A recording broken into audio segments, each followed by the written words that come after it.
Hej, så er der åbent nede i Galleri Sandebuk. Jeg laver en vinterudstilling, som hovedsageligt vil dreje sig om maskerne, vi bærer. Så lige nu er jeg i gang med at hænge billederne op og prøve at få det til at ligne noget, så der er temmelig rodet herinde.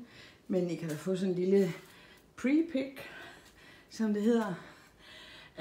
Jeg har faktisk lavet noget, der hedder Mix Media også, hvor jeg arbejder med digitale billeder, som jeg printer, og efterfølgende så maler jeg på dem, og det giver nogle, synes jeg, jo spændende ting.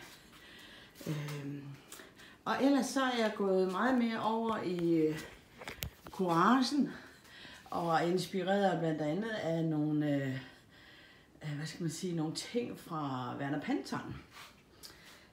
Og det kommer så faktisk af, at jeg skal op og udstille i Odd Fellow i Aarhus, som holder til i et palæ deroppe, som Werner Panton i sin tid faktisk har møbleret.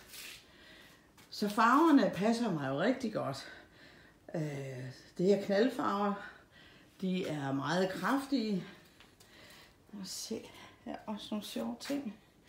Og her kommer så en del af de her billeder med masker. Og de skal jo så op og hænge. Jeg har også malerierne hernede, men primært er det collage, altså akvarel, som har en meget kraftig pigmentering. Det tror jeg, det er det nemmeste, jeg kan sige. Og her kan man jo så også se, at det ikke er alle masker, der er ligeglade. Og det er faktisk også en del af det her.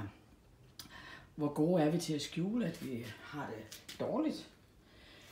Men det er så langt, som jeg er kommet indtil videre.